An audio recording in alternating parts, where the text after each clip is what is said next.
হযরত ইসমাঈল আলাইহিস সালাতু ওয়াস সালাম বিয়ে করলেন। বিবি হলো ইব্রাহিম খলিলুল্লাহ দেখার জন্য আসছে। আলোচনা রেখে গেলাম, ইব্রাহিম আলাইহিস সালামের কাছে চলে গেলাম, একটা ঘটনা শোনাই দিয়ে যাই।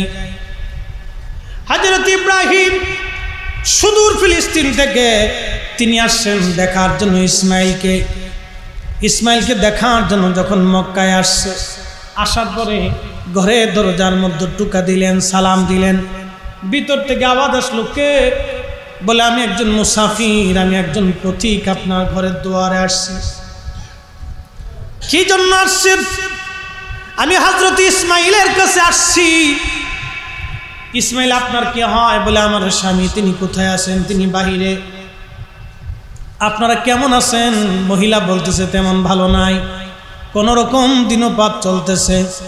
মহিলা তাকে ভিতরে আসতেও বললেন না, বসতেও দিলেন না, মেহমানদারি কিছুই করলেন না।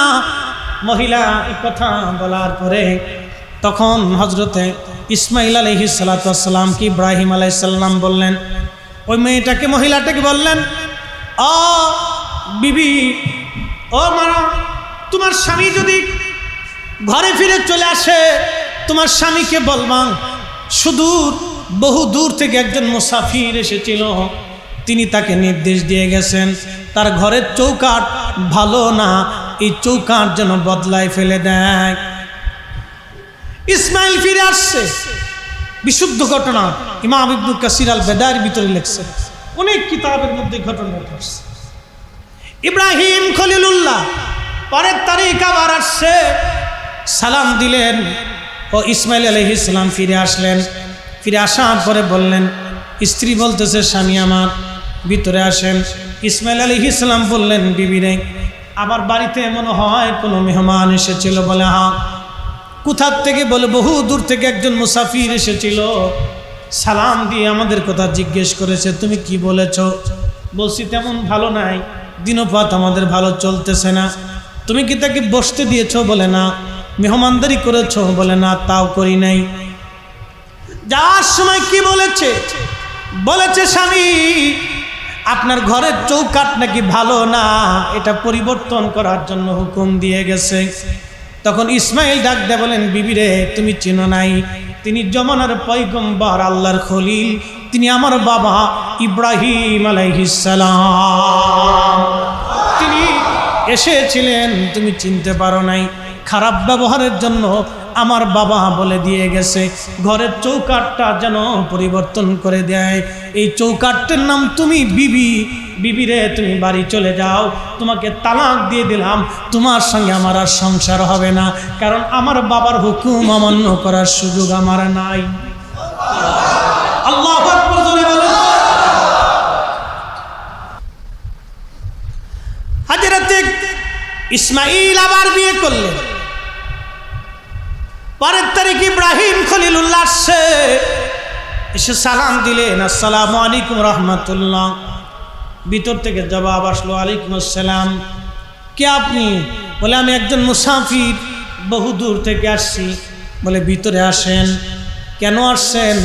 বলে ইসমাইলকে আসেননি। বলে হ্যাঁ, আমার স্বামী আছেন, তিনি বাইরে গেছেন, আপনি ভিতরে বসেন, আমি আপনার জন্য সুন্দর মেহমানদের এই ব্যবস্থা করতেছি, বিশ্রাম করেন, তিনি আসুন, তারপরে কথা বলে যাবেন।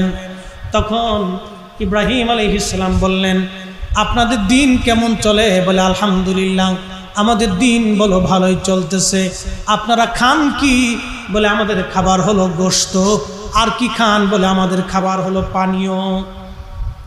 ইব্রাহিম দোয়া করলেন, হে রব্বে করিম, আমার আওলাদ, এই বংশে, এই কাবাতে, এই মক্কাতেই বাসিন্দাদের জন্য তুমি গোশতর ব্যবস্থা করে দাও। আল্লাহ, তাদের জন্য চিরদিনের জন্য কিয়ামত পর্যন্ত তাদের খাবার হিসেবে তুমি গোশতের ব্যবস্থা করো।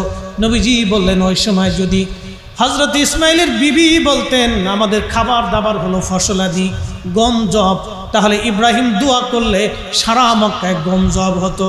কিন্তু ইব্রাহিম যেই দোয়া করেছে, কিয়ামত পর্যন্ত মক্কায় গম জব হবে না, কিন্তু কিয়ামত পর্যন্ত মক্কায় গোশতের অভাব হবে না। একবার জোরে বলা যাবে কি মারহাবা? হ্যাঁ মুসলমান, প্রিয় যুবক ভাইরা, হযরতে ইসমাইল ফিরে আসছে, এসে বললেন, বিবি রে, বাড়িতে মনে হয় মেহমান এসেছিল, সুঘ্রাণ আসে। বলে, হ্যাঁ স্বামী, আমার মেহমান এসেছে, একজন মুসাফির, বয়োবৃদ্ধ সুন্দর একজন মানুষ এসেছিলেন, তিনি সালাম দিয়েছে। আমি তাকে বসতে বলেছিলাম, নাস্তা খাবার দাবার দিয়েছিলাম মেহমানদেরই, তিনি আমার জন্য দোয়া করে গেছেন, আর একটা কথা বলে গেছেন। কি? ঘরের চৌকাঠটা বলে সুন্দর, কোনোদিন যাতে চৌকাঠ পরিবর্তন না করেন, এই কথা বলে গেছে। বিবিরে, তুমি চিনো নাই, উনি অন্য কেউ না, উনি জমানার পয়গম্বর, আল্লাহর খলিল, আমার আব্বা জান হযরতে ইব্রাহিম আলাইহিস সালাতু ওয়াস সালাম তোমাকে খুব পছন্দ করেছেন, প্রশংসা করে গেছেন, আর তোমার ব্যাপারে বলে গেছেন যে তোমাকে যেন কোনো দিন আমি ছেড়ে না দেই, তালাক না দেই, তোমাকে তিনি পছন্দ করেছেন। বিবি, তুমিও চিন্তা করবে না, তুমি আমার, আমি তোমার সারা জীবন একসঙ্গে কাটাই দিব, এটা আমার বাবা জানের হুকুম। বলেন মারহাবা। পৃথিবীর মধ্যে যে 10 জন সাহাবী দুনিয়া থেকে জান্নাত পেয়েছিলেন, 10 জন সাহাবীর প্রথম সাহাবীর নাম হযরত আবু বকর, দ্বিতীয় সাহাবীর নাম হযরত ওমর, তৃতীয় সাহাবীর নাম হযরত উসমান, এরপরে হযরত আলী, এরপরে তালহা, এরপরে জুবাইর, এরপরে আব্দুর রহমান ইবনে আউফ, এরপরে সাদ বিন আবি ওয়াক্কাস, এরপরে সাঈদ ইবনে জুবাইর, এরপরে হযরত আবু উবাইদা ইবনে জাররাহ রাদিয়াল্লাহু আনহু। এই 10 জন সাহাবী দুনিয়া থেকে জান্নাতের সার্টিফিকেট নিয়ে তারা কবরে চলে গেছে। একবার জোরে বলা যাবে কি মারহাবা। এই 10 জন সাহাবী দুনিয়া থেকে কেন জান্নাত পাইল? এর পিছনে একটা ছোট্ট কারণ।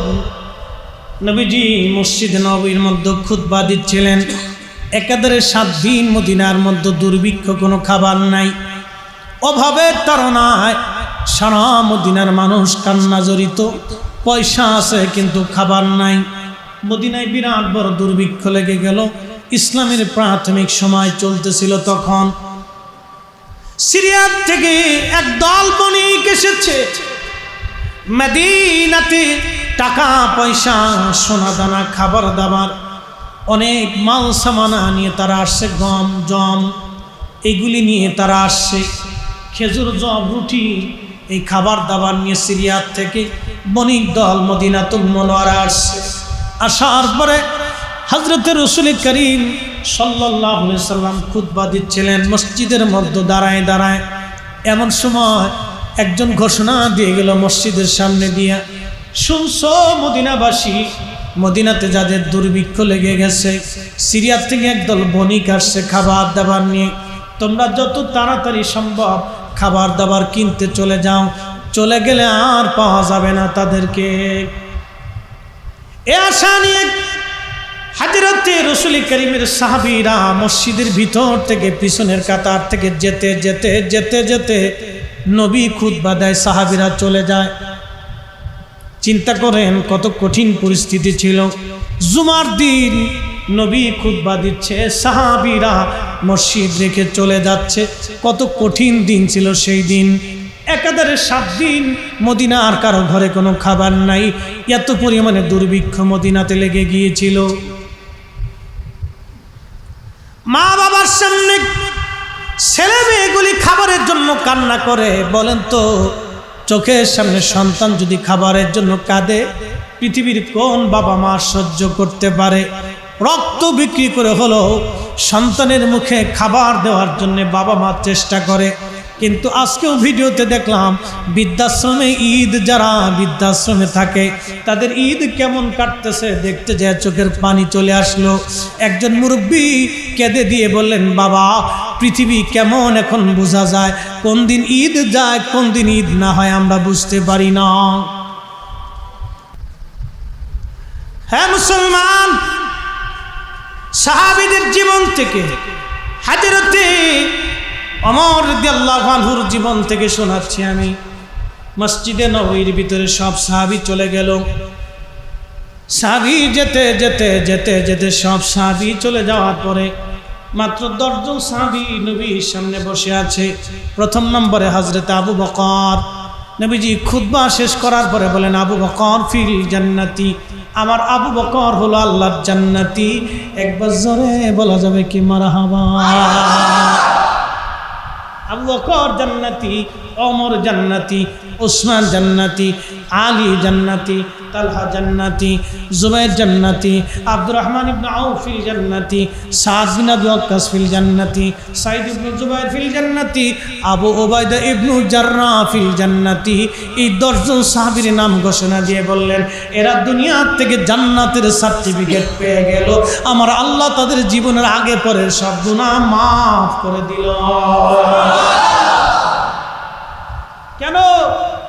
সব সাহাবী খাবারের জন্য মসজিদ ছেড়ে চলে গেছে, মাত্র 10 জন রাসূলের সামনে বসে রয়েছে। আপনার জীবনের কোন আমল আল্লাহর কাছে পছন্দ হবে আপনি নিজেও জানেন না। কুকুরকে খাওয়াচ্ছেন, আল্লাহর কাছে পছন্দ হয়ে যেতে পারে, ওই খাওয়ানোর জন্য জান্নাত হয়ে যাবে। না আসতে হয়ে গেল না? সুবহানাল্লাহ।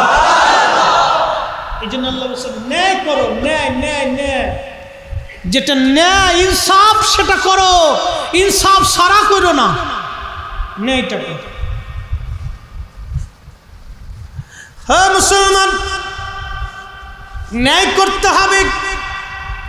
আমার দেশে বিয়ে হয়, বিয়ের সময় লেনাদেনা হয়, বর পক্ষ মেয়ে পক্ষ দুইজনে বসে লেনাদেনা নিয়া, আপনারা কি দিবেন, আপনারা কি দিবেন, এত পরিসন্ন এত গেছে, আপনারা কি দিবেন, খাট দিবেন, এটা দিবেন, সাইকেল দিবেন, এটা দিবেন, ঘোড়ার ডিম, আগর ডিম, বাগর ডিম, সাগর ডিম, এত কে? রসুলের জমানায় তো সিস্টেম ছিল না, আল্লাহর নবীর জমানাতে এই পদ্ধতি ছিল। বাবা যতটুকু সামর্থ্য আছে ততটুকু মেয়েকে দিয়ে দিবে,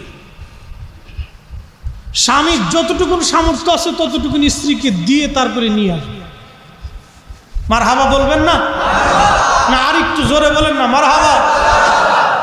আর এই স্বামীর যতটুকু সামর্থ্য আছে দেনমোহর পরিশোধ করে দিয়া, দেনমোহরের দায়িত্ব হলো নগদ পরিশোধ করে দিয়া, বাকি ঝুঁকি দিয়ে রাত্রিবেলা খায়, তুমি তো আমার, আমি তো তোমার মাপ সব করে দিয়ে জরিনার মা। উরে চালাকি রে, জরিনার মা চিন্তা করলো স্বামী তো সারা জীবন তো একসাথে থাকতে হবে, বেডি তো বুঝে না, আচ্ছা ঠিক আছে মাফ করে দিলাম, বাস হয়ে গেছে কাজ।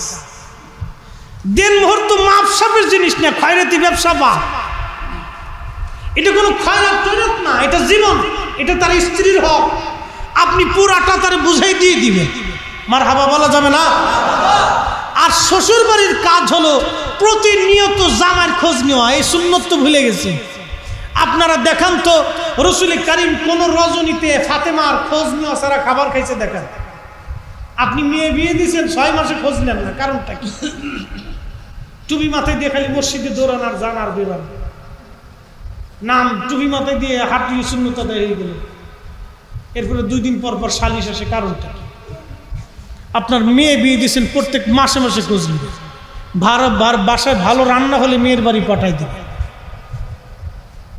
আপনি পাঠান না। রসুলের সুন্নত মানেন যে একটা দিন যদি ঝগড়া লাগে আল্লাহর কসম আমি হাতে চুরি পড়ব।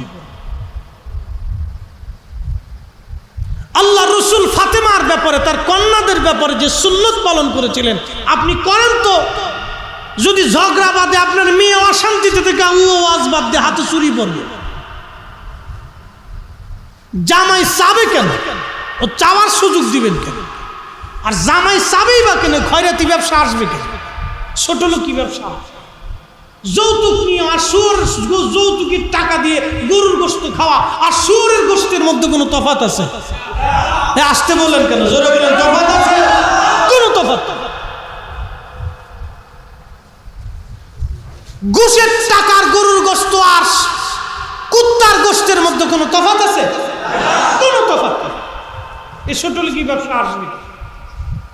আপনার ঘরে ভালো রান্না হলে মেয়ের বাড়ি দিয়ে আসবে, গাছে আম হয়েছে পেরে মেয়ের বাড়ি দিয়ে আসবে, আপনার হাতে ভালো পয়সা আসছে নাতি নাতকুরির জন্য নিয়ে দিয়ে আসবে, দিয়ে আসবে। জীবনে কোনোদিন আপনার মেয়ে, আপনার জামাই ডান বামের দিকে তাকানোর সুযোগ পাবে না, চিন্তাই তার মগজে আসবে। এটি সুন্নত। রসুল করিমের ঘরে ভালো খাবার আসলে ফাতেমার জন্য দিয়ে আসতেন, ফাতেমার বাড়ি ভালো খাবার আসলে নবীর বাড়িতে চলে আসতেন। এই সুন্নত তো আমরা আজকে ভুলেই গেছি মনি। এই যে গ্রামে প্রতিবেশীরা অনেক দরিদ্র চাচা আছে, দাদা আছে, আপনার দাদার বাড়িতে ধরেন সে স্বাস্থ্য চাচার ওই দূর সম্পর্কে আত্মীয়, আমি বুঝাচ্ছি আপনাকে, একটু মনোযোগ দেন, 2 মিনিট সময় আমাকে দেন।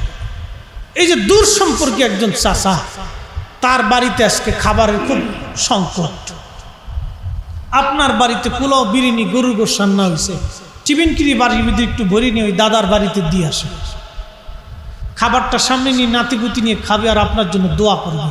ওই দোয়াতে আপনার জন্য আল্লাহ কোথার থেকে রিজিক বরাদ্দ করবে আপনি নিজেও জানেন।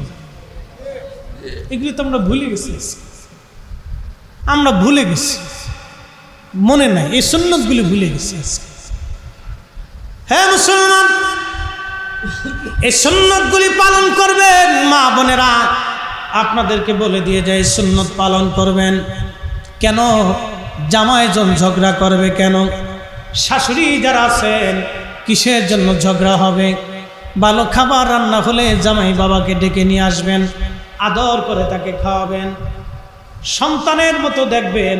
খোদার কসম করে বলি, জামাই আপনার মেয়ের দিকে চোখ রাঙিয়ে কোনোদিন কথা বলবে না। আপনার একটা সন্তানের মতো যদি আপনি দেখেন, কোনো সমস্যা হবে না। আল্লাহর নবী সারা জীবন সন্তানের মতো দেখেছেন এইভাবে। ও মুসলমান, 10 জন সাহাবী জান্নাত পেয়ে গেল। আবু উবাইদা ইবনে জাররা ছিলেন অর্থমন্ত্রী। আল্লাহর নবীর সাহাবী হযরত ওমর চিঠি লিখলেন, হে অর্থমন্ত্রী, আমার বাড়ি ঈদের কাপড় চোপড় নাই, আগামী 1 মাসের বেতন আগাম আপনি আমার জন্য বরাদ্দ করে দেন। হযরত ওমর রাদিয়াল্লাহু আনহু এই চিঠিখানা যখন দিলেন, আবু উবাইদা ইবনে জাররা চিঠিখানা পড়ে চোখের পানি ফেলে ফেলে কাঁদে আর বলে, আল্লাহ, আজকে খলিফাতুল মুসলিমিন হযরত ওমরের বাড়িতে আজকে এই যে ঈদের কাপড় কিনবে সেই টাকা তারা হাতে নাই।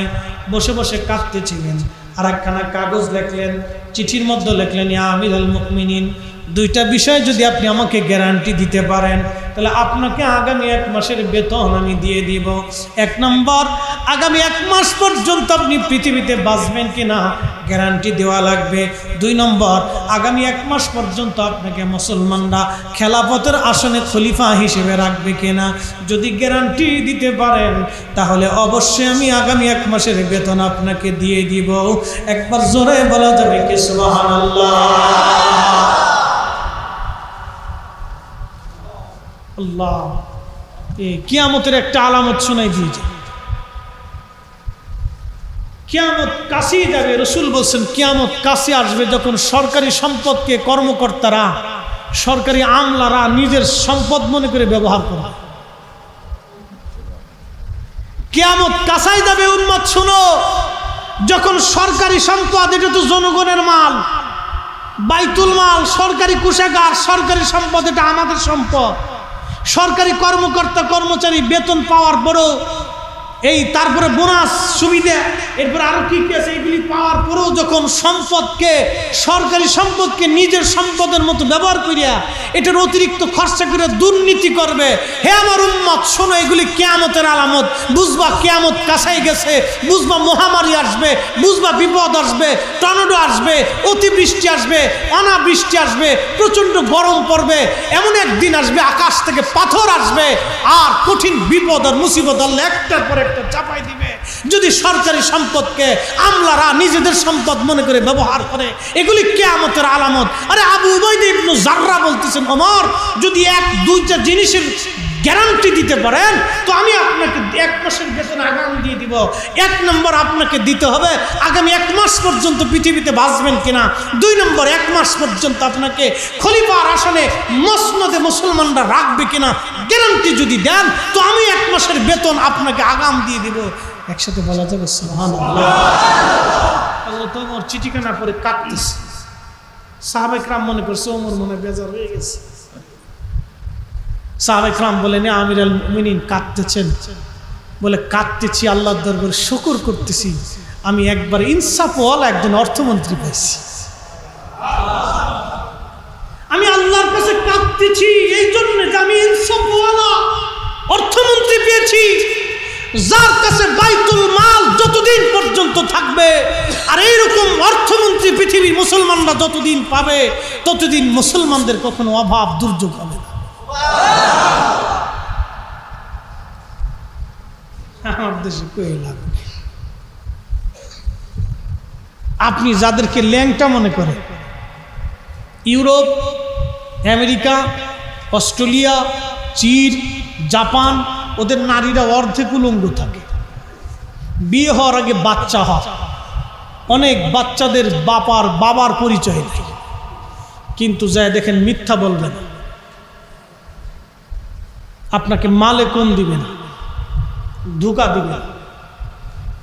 আমরা মসজিদে নামাজ পড়ে যে দোকান খুলে মালে ভেজাল দিয়ে মালে কম দিয়ে বাস বিক্রি করে দিছি, কিন্তু একটু আগে কিন্তু আল্লাহর সেজদা দিয়ে গেছে, কইছে সুবহানা রাব্বিল আলা, তুমি আল্লাহ বড়, এরপরে যে মালে কম মেরে দিছে। একটু আগেই বলে গেছে সুবহানা রাব্বিল আলা, আল্লাহ তুমি বড়, তুমি মহান, তুমি সর্বশ্রেষ্ঠ, তুমি মহান পবিত্র। আল্লাহর সেজদা দিয়ে আল্লাহর সাথে কথাবার্তা বলে যাইয়া এরপরে বাস কলার ভিতরে ফরমালিন মেরে দিছি। আনারস কিনতে গেছি টাঙ্গাইলের মধুপুর বাগানে, মাহফিল শেষ করার তাজা আনারস কেটে দেয়, টাকা দিয়ে দিন, ঢাকাতে যে দাম এখানেও সে দাম দিন। হুজুর কোনো লাভ নেই। বললাম কারণ কি? ঢাকার আনারস যেটা বাগানেরটাও সেটা। বললাম কারণ কি? একবারে গাছের গুঁড়ায় একবারে কায়দা মতো ইঞ্জেকশন মাইরে ফরমালিন ঢুকেই দিছি। খাবেন কি? কিছু করার নেই, এই অবস্থা চলতেছে। হ্যাঁ প্রিয় মুসলমান, এগুলি আমাদের ইনসাফের বাহিরে কাজ চলতেছে আমার সমাজে এগুলি, যার কারণে দেখবেন মানুষের বিভিন্ন রোগে আক্রান্ত। বিভিন্ন রোগে আমরা কেন এখন বেশি আক্রান্ত হই? গ্যাসের সমস্যা, শারীরিক নানান জটিলতা। আগের মুরব্বীদের এত রোগে ছিল না, ৭৫ বছর বয়সেও তারা হাড্ডি কামড়ায় গোশত কামড়ায় খেয়ে গেছে। কারণ কি? খাবারের মধ্যে ভেজাল ছিল না, এখন খাবারের মধ্যে ভেজাল দিয়ে দিছে, বিষ খাওয়ানো হচ্ছে আপনাকে। কারা খাওয়ায় বাজান? সামান্য অর্থ লোভের জন্য, অল্পতেই অল্প সময়ে বেশি ধনী হওয়ার জন্যে এই মানুষগুলি আমাদের দেশের মানুষকে বিষ প্রয়োগ করতেছে, বিষ খাওয়াচ্ছে। একটার পর একটা ভেজাল, নিত্য নতুন নতুন নতুন নতুন ভেজাল। ও মুসলমান, আল্লাহ বললেন না বান্দা তুমি ন্যায়টা করো, অন্যায় করো না, তুমি ন্যায় করো। এরপর আল্লাহ বললেন বললে হেসান, তুমি দয়া করো, মায়া করো। আল্লাহ পাক দয়া করতে বলেছেন। রাসূল কারীম বলেন মাল্লাম ইয়ারহামিন নাস মাল্লাম ইয়ারহামিল্লাহ, যে মানুষকে দয়া করে না আমার আল্লাহ তাকে দয়া করে না। যে মানুষকে দয়া করে আল্লাহ তাকে দয়া করে, যে মানুষকে দয়া করে আল্লাহ তাকে দয়া করে। একবার জোরে বলা যাবে কি সুবহানাল্লাহ? খিজির আলাইহিস সালামের নাম শুনছেন? একসাথে বলেন না মারহাবা। কষ্ট হচ্ছে আপনাদের বুঝি? কিছু সময় দেওয়া যাবে না আর ইনশাল্লাহ? খিজির আলাইহিস সালামের একটা ঘটনা শুনে কষ্ট হবে? একসাথে জোরে বলি তো আল্লাহু আকবার। আল্লাহু আকবার ওয়ালিল্লাহিল হামদু, বিসমিল্লাহির রাহমানির রাহিম।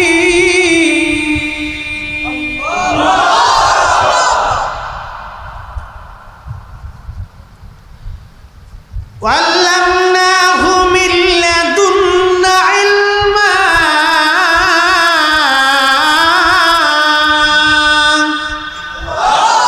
আল্লাহ বলেন আমি তাকে বিশেষ জ্ঞান দিয়েছিলাম। তিনি খিজির, ওনার জীবনের একটা আমল শুনে।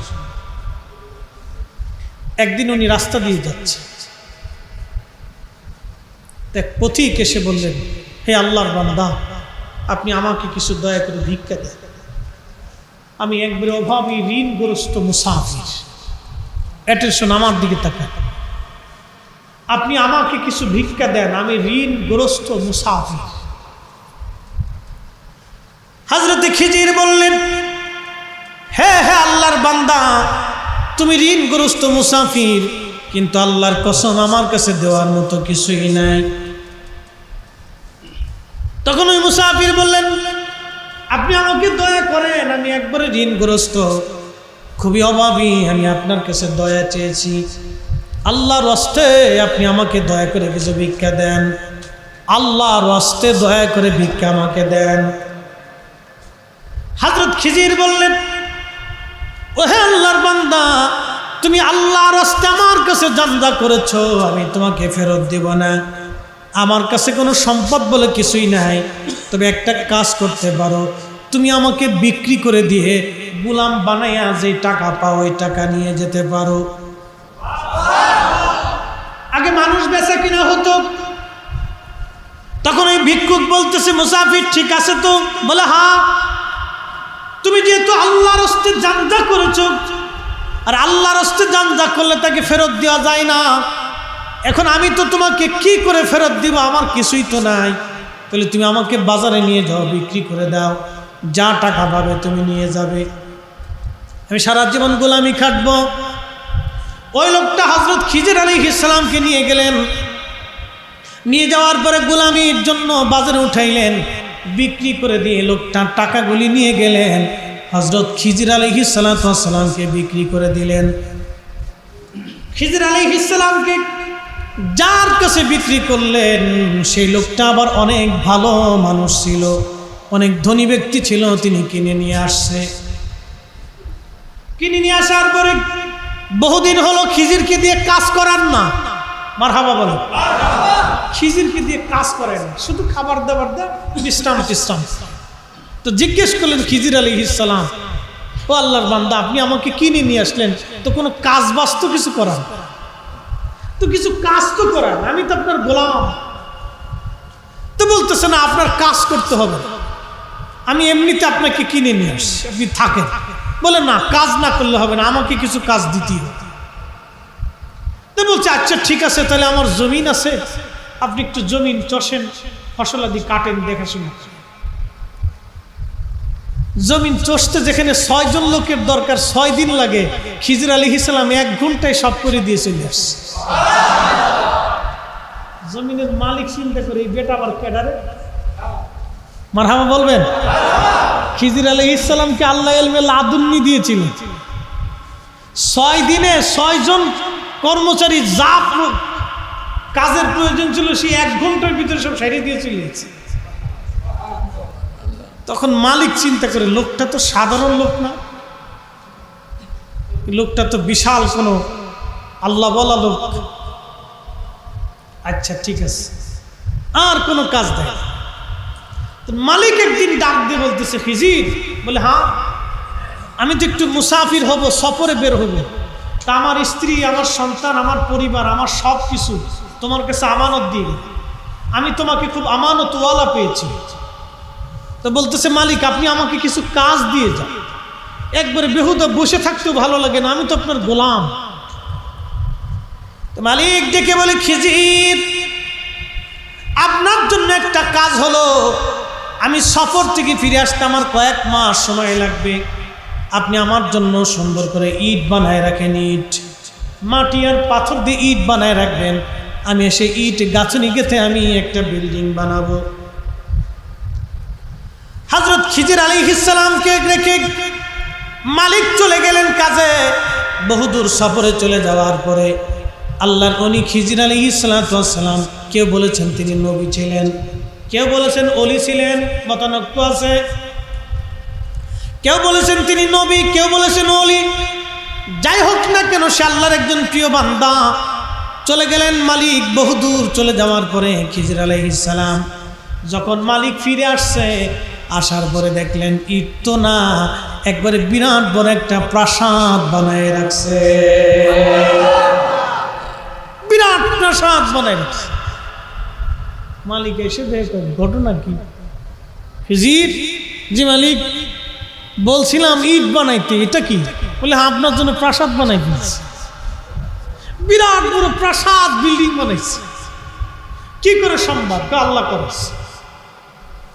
তখন খিজির আলাইহিস সালামকে মালিক বলতেছে, আপনি কে, আপনার পরিচয়টা আমাকে দেন। বলে না, দেওয়া যাবে। বলে না, আপনি সাধারণ কোনো ব্যক্তি না, পরিচয় দেওয়া যাবে না।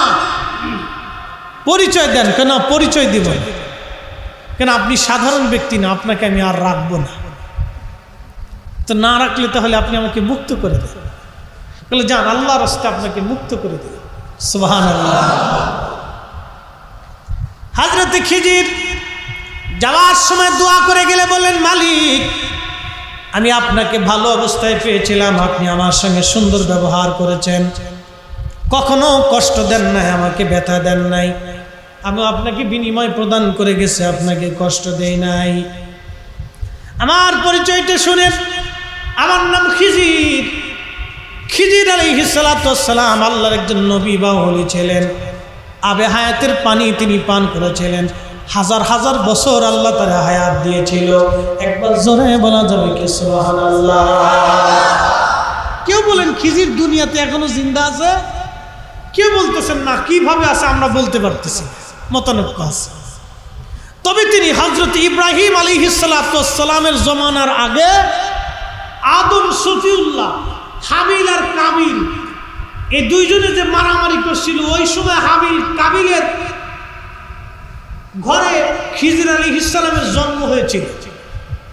কোন কোন ঐতিহাসিক লিখছেন কাবিলের ঘরে খিজির আলাইহিস সালামের জন্ম হয়েছিল। খিজির আলাইহিস সালাতু ওয়াস সালাম ছিলেন, সারা পৃথিবীতে দুইজন বাদশা ছিলেন মুসলমান, সারা দুনিয়ার বাদশা। একজন বাদশার নাম বাদশা জুলকারনাইন, আর একজন বাদশার নাম বাদশা সুলাইমান আলাইহিস সালাম। জুলকারনাইনের প্রধান উজির ছিলেন হযরত খিজির আলাইহিস সালাতু ওয়াস সালাম। জুলকারনাইন ছিলেন হযরত ইব্রাহিম আলাইহিস সালামের জমানার বাদশা। ইব্রাহিম আলাইহিস সালামের কাছে কালেমা গ্রহণ করেছিলেন বাদশা জুলকারনাইন। আল্লাহ তাকে পৃথিবীর প্রত্যেকটা ইঞ্চির বাদশা বানিয়ে দিয়েছিলেন। একসাথে বলা যাবে আল্লাহু আকবার। খিজির আলাইহিস সালামের জীবনে একটা পাঠ শোনাই যায়। আবে হায়াতের পানি তিনি পান করেছিলেন। বলে হুজুর এটা আবার কি? বাদশা জুলকারনাইনের একজন বন্ধু ছিলেন ফেরেশতা। ফেরেশতাকে জুলকারনাইন ডাক দিয়ে বলেন, ফেরেশতা আমি শুনছি পৃথিবীতে নাকি আবে হায়াতের পানি আছে, যেটা পান করলে হায়াত সহজে শেষ হয় না, দীর্ঘ হায়াত সে পায়। আবে হায়াতের পানি আমার পান করার দরকার। তখন খিজির আলাইহিস সালাতু ওয়াস সালাম ছিলেন প্রধান উজির। ফেরেশতা বলেন, হ্যাঁ আবে হায়াতের পানি আপনি পাবেন, তবে আপনাকে বহু কষ্ট করা লাগবে। পৃথিবীর একবারে শেষ প্রান্তে যে আপনি পাবেন। হযরত বাদশা জুলকারনাইন এবং খিজির আলাইহিস সালাম দুইজন রওনা করলেন। যেতে যেতে যেতে যেতে বহু দূর পৃথিবীর একবারে শেষ প্রান্তে চলে গেলেন। জুলকারনাইন পিছনে ছিলেন, খিজির আলাইহিস সালাম সবার সামনে ছিলেন। খিজির আলাইহিস সালাম আবে হায়াতের পানি পান করলেন, কিন্তু জুলকারনাইন পান করতে পারে নাই। কেউ কেউ বলেছেন আবে হায়াতের পানি পান করার জন্য আমার আল্লাহ তাকে বিরাট দীর্ঘ জীবন দান করেছেন। একবার জোরে বলা যাবে কি সুবহানাল্লাহ? এই খিজির আলাইহিস সালামের একটা জীবন আপনাদেরকে শুনিয়ে, তার কথা কোরআন শরীফ সূরা কাহাফের ভিতরে আসছে। আপনারা যদি দীর্ঘ হায়াত পান, দীর্ঘ দৌলত পান, ইজ্জত তালাশ করেন, তো পৃথিবীর মধ্যে দুইটা কাজ করে যেতে হবে। একটা কাজ আপনাকে করতে হবে, ঘরে বাবা মা যদি থাকে সারা জীবন বাবা মার সেবা করবেন। বলে কিভাবে? আপনাকে বাবা মা যেইভাবে লালন পালন করছে আপনিও সেইভাবে বাবা মাকে লালন পালন করবেন। একসাথে বলা যাবে মারহাবা। কয়টা জিনিস পাবেন? দুইটা। এক নম্বর হায়াত, দুই নম্বরে দৌলত, তিন নম্বর ইজ্জত। তিনটা জিনিস যদি চান তো আপনাকে পিতামাতার খেদমত করে যাইতে হবে। এই তিনটা জিনিস আপনার একটা কাজের মধ্যে নিহিত থাকবে, ইজ্জত, হায়াত, দৌলত। পিতামাতার খেদমত করে যাবেন। আর একবার বাবা মার চেহারার দিকে মহাব্বতের নজরে তাকাইলে আল্লাহ একটা কবুল হজের সওয়াব লিখে দিন। বাবা হজ হবে, গ্যারান্টি আছে? জোরে বলেন, কোনো গ্যারান্টি আছে? আপনি হজ করতে গেছেন, 6 লক্ষ টাকা খরচ করে, 4 লক্ষ টাকা খরচ করেছেন, এই তাওয়াফ করেছেন, বহু পরিশ্রম। হজ করা চারটিখানি কথা না, অনেক কষ্ট। এই বিরাট কষ্ট করে হজ আপনি আদায় করছেন, গ্যারান্টি কবুল হয়েছে কিনা কেন গ্যারান্টি নাই। কিন্তু মায়ের চেহারার দিকে একবার মহাব্বতের নজরে তাকাবেন, আল্লাহ রাসূল বলেন একটা কবুল হজের সওয়াব আল্লাহ আমল নামে লিখে দিবে। সুবহানাল্লাহ। নফল নফল না, ফরজ ফরজ ফরজ। সুবহানাল্লাহ। ফরজ ফরজ। কিন্তু বড় দুঃখের বিষয় হলো সত্য, আমরা এটা বুঝতে চেষ্টা করি, আচ্ছা আপনাদেরকে একটা কথা বলি, বাবা মা বৃদ্ধাশ্রমে থেকে ওই লোক যদি 36,000 বারো হজ করে, কাজ হবে? কি মনে হয় আপনাদের? সুযোগ আছে? আচ্ছা এই মসজিদে কেউ যদি কুত্তার গোশত খেয়ে নামাজে দাঁড়ায়, কুকুরের গোশত খাইয়ে আইসে যদি কেউ নামাজে দাঁড়ায়, সুন্দর মতো গোসল টোসল করি একবারে লাখ সাবান, এই লাইফ বয় সাবান দিয়ে গোসল টোসল করি একবারে খুব ঢকালা সৌদি আরব থেকে কাপড় এনে জুব্বা বানাইয়া পাগড়ি টাগড়ি সুন্দর করে বাইন্দে সেন্ট পেন্ট আতর মতো লাগাইয়া কায়দা মতো যায় নামাজ মিশিয়ে দিয়ে একবারে সুন্দর মতো নামাজে দাঁড়ায় গেছে, একবারে পুরো কোরআন শরীফ 2 রাকাত নামাজে শেষ করে ফেলাইছে, এরকম নামাজ পড়লেও কবুল হবে? কারণ কি? একবারে ভিতরেরটা শেষ। কতক্ষণ ঠিক কিনা? কেউ যদি লক্ষ বছর হজ করে বাবা মা বৃদ্ধাশ্রমে থাকলে, কেউ যদি 1000 বারো হজ করে বাবা মার খেদমত যদি না করে, কাজ হবে? নাই, কোনো লাভ নেই, কোনো লাভ নেই। হ্যাঁ প্রিয় মুসলমান, হ্যাঁ প্রিয় মুসলমান, এই জন্য আল্লাহ পাক বললেন আল্লাহ হাসান, তোমরা দয়া করবে, মায়া করবে। এরপর আল্লাহ বললেন ইন্নাল্লাহা ইয়া'মুরু বিল আদলি ওয়াল ইহসানি ওয়া ইতা'i যিল কুরবা ওয়া ইয়ানহা আনিল ফাহশাই ওয়াল মুনকার। আত্মীয়-স্বজন যারা আছে তোমরা তাদের সঙ্গে উত্তম ব্যবহার করবে। তারা দরিদ্র হলে ঘরের মধ্যে খাবার পৌঁছাই দিয়ে আসবে, অভাবী হলে খোঁজ খবর নেবে। এই যে ঈদ চলে গেল, আমাদের ফিতরা জাকাতের অংশ, সর্বপ্রথম আত্মীয় স্বজন পাওয়ার হক। অনেকে আছে আত্মীয় স্বজনের খোঁজ খবর নেয় না, আত্মীয়তার সঙ্গে সম্পর্ক রাখে না। আল্লাহর নবী বলেন উম্মত, তোমরা যদি আত্মীয়তার সাথে সম্পর্ক ছিন্ন করো তো আমি আল্লাহ তোমার সঙ্গে সম্পর্ক ছিন্ন করে দিব। তুমি যদি আত্মীয়তার সম্পর্ক ছিন্ন না করো তাহলে আমি আল্লাহ তোমার সঙ্গে সম্পর্ক ছিন্ন করব না। একবার জোরে জোরে বলা যাবে কি সুবহানাল্লাহ? ও মুসলমান, এরপরে আল্লাহ বললেন ওয়ানহা আনিল ফাহশাই ওয়াল মুনকার, তোমাদেরকে ফাহিশা কাজ করতে নিষেধ করলাম। আমরা অনেক সময় বকাঝকা করি, বাজে কথা বলি, বাজে বক্তব্য দেই, বাজে কথা বলি, বন্ধু বান্ধবের আড্ডায় মিলে আমরা অনেক সময় খারাপ কথা বলি। আল্লাহর নবী আল্লাহ কোরআনে ডাক দিয়ে বলেন তোমরা ফাহিশা থেকে বেঁচে থাকবে। অনেক সময় মিথ্যা কথা বলি, অনেক সময় আমাদের দেশের মেয়েরা অর্ধ উলঙ্গ হয়ে রাস্তায় পথ চলে, ফাহিশা কাজ করে তারা। এই যে বেপর্দা বেহায়া অবস্থায় রাস্তায় চলে। আল্লাহর নবী বলেন উম্মত, কিয়ামতের 80টা আলামত আছে। একটা আলামত হলো আমার দেশের মেয়েরা যখন অর্ধ উলঙ্গ হয়ে, আমার দেশের মেয়েরা হেলায় হেলায় ডোলায় ডোলায় গর্বের সাথে রাস্তায় চলবে, বুঝবা এটা কিয়ামতের আলামত। আবার বলি, মেয়েরা যখন হেলে হেলে ডুলে ডুলে গর্ব করে রাস্তায় হাঁটবে বেপর্দা বেহায়া হইয়া, যখন বেপর্দা অবস্থায় হয়ে মেয়েরা রাস্তায় হেলে হেলে ডুলে ডুলে হাঁটবে, গর্ব করে হাঁটবে, লজ্জা শরম তাদের থাকবে না। তারা এই অর্ধ উলঙ্গ হাঁটাটাকে তারা গর্বের কাজ মনে করবে। আল্লাহর নবী বলেন উম্মত রে, তোমরা শোনো, এটা কিয়ামতের আলামত, কিয়ামতের আলামত। বুঝবা কিয়ামত আর বেশি দিন নাই। ইমাম মেহেদী আলাইহিস সালামের আগমনের সময় এসে যাবে। আল্লাহর আকাশ থেকে পাথর বর্ষণ হবে, প্রচন্ড গরম আসবে, গরম হাওয়া আসতে থাকবে, আর ভূকম্প ভূমিধস বাড়তে থাকবে, অনাবৃষ্টি অতিবৃষ্টি সাইক্লোন মহামারী বিপদ একটার পর একটা আসতে থাকবে। বুঝবা তখন কিয়ামত আর বেশি দূরে তোমাদের জন্য নাই।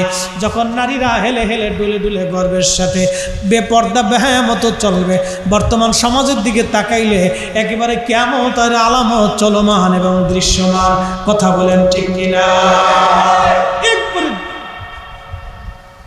আপনার কি বলে পরিষ্কার দেখা যাইতেছে, মেয়েরা বেপর্দা অর্ধউলঙ্গ হয়ে রাস্তায় হাঁটে, এটা কি গর্বের কাজ মনে করে? এরা মনে করে যেইভাবে অর্ধউলঙ্গ হলে মানে এটা খুব ভালো কাজ, দেখতে খুব ভালো দেখা যায়, আর মানুষ মানে খুব আমাকে খুব চয়েস করে, এটা গর্বের সাথে। আল্লাহ রাসূল বলেছেন এগুলি কিয়ামতের আলামত। অনেক বড় কিয়ামতের আলামত চলতেছে, একবার রানিং চলো। হে নবীর উম্মত, রানিং চলমান কিয়ামতের আলামত। এই জন্য আপনাদেরকে বলি সাবধান, এগুলি আমাদের দেশে চলমান, এগুলি থেকে বেঁচে থাকার জন্য আমাদের সন্তানদেরকে নসিহত করা লাগবে, অধিক পরিমাণে তাদেরকে বুঝাইতে হবে। যদি আপনারা বুঝাইয়া পথে না আনতে পারেন, আগামী দিনের জন্য আমাদের সমাজ বড় অন্ধকারে চলে যাবে। এখন আমাদের কাজ হলো এইগুলি আমাদেরকে তাদেরকে বুঝিয়ে সুঝিয়ে, আপনাদের বৌমা, আপনাদের বেটার বউ, নাতি নাতকুর যারা আছে তাদেরকে আপনারা বুঝাবেন। আল্লাহ আমাদের সকলকে তৌফিক দিক, সকলে জোরে বলেন আমিন। আর আপনি যদি নসিহতের মধ্যে না আনেন, তাহলে আপনাকেও জবাবদিহিতার আওতার মধ্যে নিয়ে আসা হবে। আল্লাহ নবী বলেন, উম্মত রে, তোমাদের উপর যখন গজব আসবে তখন ভালোটার উপর আসবে, খারাপটার উপরে আসবে। তুরস্কের ভূমিকম্প যখন 50,000 মানুষ মরে গেল, ওখানে কি সবাই খারাপ না ভালো আছে? ভালো আছে। এই খারাপ মানুষের জন্য ভালো মানুষের উপরে বিপদ আসে। এই যে বাংলাদেশে 10 দিন ধরে 20 দিন ধরে কোনো বৃষ্টিপাত নাই, প্রচণ্ড গরমে মানুষ হতাশ হয়ে গেল। 1965 সাল থেকে দীর্ঘ প্রায় 40 বছর পর্যন্ত এরকম গরম পড়ে নাই, যে গরমে এই মাত্র কয়েক মানে আপনার ঈদের আগে প্রায় 2 সপ্তাহ পর্যন্ত এইভাবে চললো। প্রচণ্ড গরমে সবাই কষ্ট পেয়েছে, কি নামাজি কি বেনামাজি, কি শয়তান লুচ্চে ডাকাত বদমাশ ধনী দরিদ্র সবাই কিন্তু কষ্ট পাইছে। খারাপ মানুষের জন্য ভালো মানুষের কষ্ট হয়, কথা বলেন ঠিক কিনা? গরম কিন্তু সবার লাগছে, ইমাম মুসল্লি বেনামাজি নামাজি রোজাদার বুজদার সবার কাছেই গরম লাগছে। কারণ কি? গুনাহের জন্য সবাই শাস্তি ভোগ করছে। 1965 সালের পর থেকে এ যাবৎ পর্যন্ত এত পরিমাণে গরম আর পড়ে নাই, যে গরমে কয়েকদিন আগে পড়ে গেল। প্রচন্ড রোজায় বহু মানুষ এই গরমে হিট স্ট্রোকে মারা গেছে, বহু মানুষ ওই গরমে মারা গেছে। হ্যাঁ বাপ, এগুলি আল্লাহ পাকের এক ধরনের গজব। কারণ কিয়ামতের আলামত চলমান, রানিং চলতেছে, বহু আলামত। 1 নম্বর ওদাউল আমানা, আমানত নষ্ট হয়ে যাবে। 2 নম্বর ওয়ামাতুস সালাহ, উম্মত নামাজ মেরে ফেলবে। 3 নম্বর সুদের কারবার সারা পৃথিবীতে বাড়বে। এখন বর্তমান ব্যাংকিং ব্যবস্থায় সুদ থেকে আমরা কেউ মুক্ত আছি? মনে হয় আসি কেউ নাই। ছেলে বিদেশ টাকা পাঠাবে, টাকা ব্যাংকে রাখবে, ওখানে সুদ আসে, ইন্টারেস্ট আসে। ব্যাংকিং পদ্ধতি ছাড়া এখন ভিন্ন কোনো প্রক্রিয়া নাই। ব্যবসা কোটি কোটি টাকা ব্যাংকিং পদ্ধতি, বাড়ি করবেন ব্যাংকিং পদ্ধতি, টাকা কোথায় রাখবেন? ব্যাংকেই রাখতে হবে। অর্থাৎ আল্লাহর নবী বলেন, উম্মত কিয়ামতের আগে আমার উম্মতেরা সুদের সাথে এমনভাবে জড়িয়ে পড়বে, কেউ সুদ খাবে, কেউ সুদের সহযোগিতা করবে, কেউ সুদের প্রতিবেশী হবে, কেউ সুদালার বাড়ি খাবে, কেউ সুদালার কাছ থেকে টাকা নিবে, কেউ তার সাথে লেনদেন করবে, সবাই সুদের সাথে এরকম জড়িয়ে পড়বে। সুদ থেকে আমার উম্মত মুক্ত হবে না। কেউ সরাসরি, কেউ ইনডাইরেক্ট, কেউ ডাইরেক্ট, কেউ ইনডাইরেক্ট। কেউ না খাইলেও সুদওয়ালা ছেলে ব্যাংকের ব্যবসা করে, বাপ নামাজি, এখন ছেলের বাড়ি খাইতে হবে, বাবার কিছুই করার নাই। এটা চলতেছে, এটা কিয়ামতের ভয়াবহ আলামত। ভাবতেছেন কিয়ামত বেশি দূরে? একবারে বেশি দূরে নাই, রানিং চলতেছে। এগুলি আলামত, এগুলি আলামত।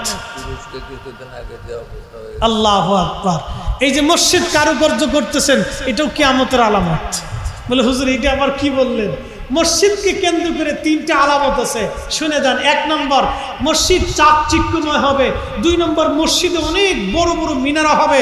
3 নম্বর, মসজিদে অনেক মুসল্লি থাকবে, কিন্তু দিলওয়ালা ইমানদার পাওয়া যাবে না। ঠিক আসতে বলেন কেন? জোরে বলে, দিলওয়ালা ইমানদার নেই। কালকে আমার ঢাকার মসজিদের আগের সভাপতির ফিরিস্তি শুনলাম, হুজুর মাল কেনার জন্য টাকা সুন্দর করে দিয়ে আসছে, মোটর কেনার জন্য 20,000 টাকা দিছি। 1 বছর পরে মোটরওয়ালা ফোন দেখে টাকা পাইনি। তাহলে টাকা তো সেই সময় দিয়ে দিছে, 20,000 টাকা মেরে দিচ্ছে। মসজিদের মুসল্লি নামাজ পড়তে এসে মসজিদের টাকা মেরে দিচ্ছে। ভাগ্যিস তো আপনাদের কপাল বলে এলাকায় চোর নাই, না তো ফেল খুলে লিয়ে যেতে হতো। যেমনি ফ্যান রেখে দিয়েছেন তো চোরে লাই নাই, চোরের ইমান আছে বোঝা গেছে। ঢাকা শহরে লিখলে আবার থাকতো, কবে হিরিঞ্চি নিয়ে বাস গাঁজা খেয়ে ফেলাইতো। ভালো, আপনাদের এলাকার শরীর ইমান আছে, বোঝা গেছে। মারহাবা কর না, আরেকটু জোরে কর না, আল্লাহু আকবার। ও ইমান আছে, এখনো ফ্যান রয়ে গেছে ভিতরে, জানলা দরজা কিছু নেই, তারপরে ফ্যান আছে।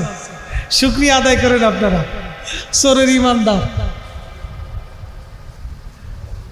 এগুলি চলতেছে, এগুলি কিয়ামতের আলামত বা চলতেছে। মসজিদকে কেন্দ্র করে 3টা আলামত।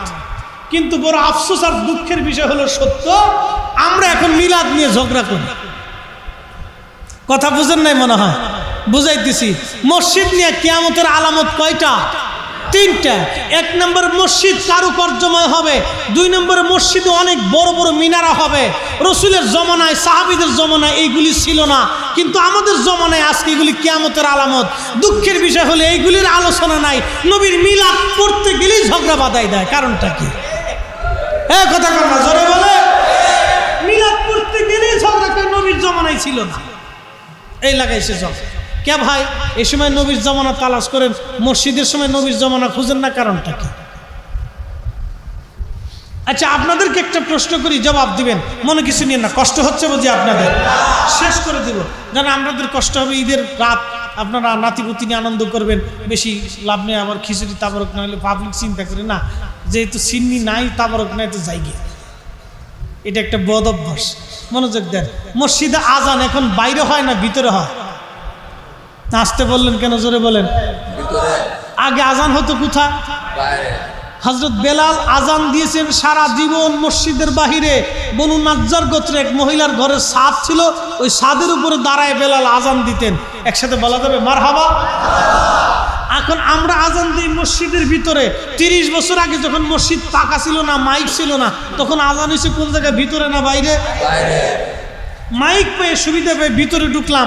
আজান তো সুন্নতে মুআক্কাদা। আরে রসুলের সাহাবী বেলাল যেমনি আজান দিয়েছে সেভাবে আজান দিবেন। আমরা আজানের আগে অনেক সময় অনেক মসজিদে সালাতু সালাম পড়লে অনেকে শরীর চুলকায়, সালাতু সালাম পাইলেন কোথায়? আরে দুরূদ শরীফ তো বান্দা যে কোনো ইচ্ছা পড়তে পারে, এটা আজানের কোনো অংশ না, এটা দুরূদের অংশ মনে করে পড়ে, দোয়ার অংশ মনে করে পড়তে পারে, অসুবিধা নাই। কিন্তু এই সময় গেলে তখন বিতর্কের মাসালা আসে। কিন্তু মসজিদের ভিতরে আজান দিতেছে না বেলাল দিয়েছে, না সাহাবী দিয়েছে, না তাবি দিয়েছে, না তাবি দিয়েছেন, না 1400 বছরের ইতিহাসে কে মসজিদের মধ্যে আজান দিয়েছে? 1400 বছরের ইতিহাসে মসজিদের ভিতরে আজান দেওয়ার কোনো রীতি নাই, নীতি নাই, নাই। 1400 বছরের ইতিহাসে মসজিদের ভিতরে আজান দেওয়ার কোনো নীতি নাই। মাইক আসার পরে মসজিদে ঢোকা হয়েছে। তো মসজিদের বাহিরে আজান দেওয়ার নিয়ম, সেই মসজিদের বাহিরে আজান দেওয়ার নিয়মটাকে মসজিদের ভিতরে ঢুকাই দিল। এই বেদাত চোখে দেখে না, খালি নবীর দুরূদ সালাম পড়তে গেলে শরীরে চুলকায়, তার মানে বোঝা গেল নবীর সাথে দুশ্মনী আছে। এগুলি চলতেছে, ঝগড়া বাধাই দিয়ে মনে করছে আমি বিরাট বড় মুফতি, মানুষ আমার চিনি না, আমার একটু চিনি। এগুলি চলতেছে, এগুলো আফসোসের সাথে কথাগুলি বলতেছি। এরকম বেদাত বললে আমরা অনেক বেদাতের হিসাব আপনাদেরকে দিতে পারি। আল্লাহ আমাদেরকে সকলকে সর্বপ্রকার বেদাত থেকে মুক্ত রাখুন, জোরে বলেন আমিন। মোহতারাম উপস্থিতি, পৃথিবী থেকে আমরা একদিন সবাই চলে যাব।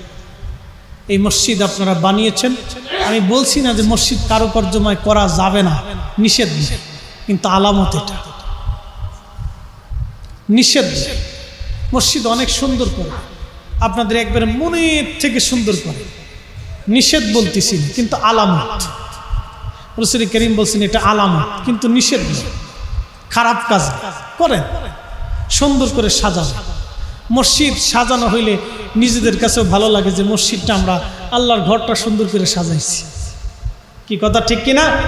ভালো লাগে, করবেন, নিষেধ নেই। নবীর দুরূদ সালাম পড়বেন, নিষেধ নেই। এগুলো বেহুদে এক ধরনের ঝগড়া বাধাই দিয়ে আমার সমাজে অশান্তি সৃষ্টি করা।